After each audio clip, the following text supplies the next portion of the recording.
Hey all, అందరూ ఎలా ఉన్నారు?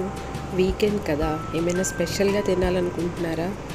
గారెలు చూపించి స్పెషల్ అంటుందేంటి అనుకుంటున్నారా? ఇవి నార్మల్ గారెలు కాదండి, ఇవి మొక్కజొన్న గారెలు. చూడటానికి చాలా యమ్మీగా ఉన్నాయి కదా. సో ఎలా తయారు చేసుకోవాలో చూసేద్దాం.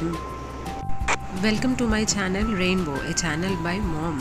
ఇంకెందుకు ఆలస్యం, ప్రాసెస్ స్టార్ట్ చేసేద్దామా? వీడియో ఎండ్ వరకు చూడండి, don't skip it because this is one of the yummiest recipe you will enjoy. ఒక మిక్సీ జార్ తీసుకొని ముందుగా ఒలిచిపెట్టుకున్న స్వీట్ కార్న్ని అందులోకి ట్రాన్స్ఫర్ చేసుకోవాలి. Then add 1 inch ginger and 4 to 5 green chillies. And ఇక్కడే సాల్ట్ కూడా యాడ్ చేసేసుకోండి. నేను ఇక్కడ యాడ్ చేయడం మర్చిపోయా, సో నేను తర్వాత యాడ్ చేసుకున్నాను.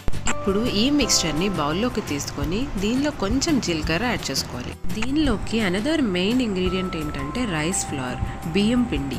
ఇది ఈ మిక్స్చర్లో యాడ్ చేసుకొని మనం మినపగారెలు వేయడానికి ఏదైతే కన్సిస్టెన్సీ మనకి కావాలో ఆ కన్సిస్టెన్సీ వచ్చేంత వరకు కొంచెం కొంచెంగా రైస్ ఫ్లోర్ యాడ్ చేసుకొని ఈవెన్గా మిక్స్ చేసుకోవాలి. చూసారంటే ఎక్కడ కూడా రైస్ ఫ్లోర్ సపరేట్గా కనిపించట్లేదు. ఇప్పుడు ఇందులో ఒక మీడియం సైజ్ ఆనియన్, ఇంకా చిన్న bunch of coriander leaves.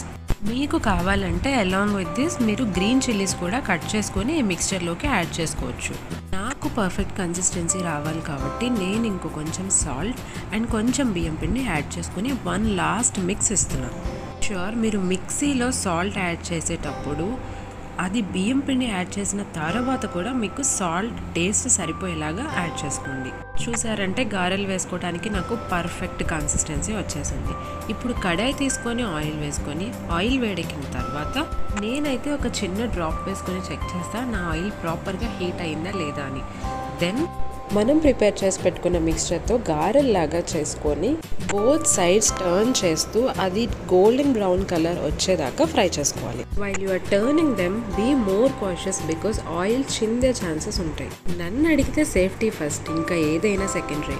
So జాగ్రత్తగా నెమ్మదిగా టర్న్ చేసుకోండి. మీరు చూసారంటే నా గారెలు గోల్డెన్ బ్రౌన్ కలర్కి వచ్చేసాయి. సో నేను అవి ప్లేట్లోకి తీసేసుకుంటున్నాను. నాకు తెలిసినంత వరకు ఈ రెసిపీ నచ్చలేదు అన్న వాళ్ళు ఎవరూ లేరు. సో మీరు కూడా ఒకసారి ట్రై చేయండి. పిల్లలు కూడా చాలా ఇష్టంగా తినే one of the snack item ఇది. సో ఇంకెందుకు ఆలస్యం, ఇంత ఈజీ రెసిపీని మీరు కూడా ట్రై చేసి టేస్ట్ ఎలా ఉందో కమెంట్ చేయండి. Thank you so much for watching my video till the end. For more cooking or useful content, do like, share and subscribe to my channel Rainbow. Bye.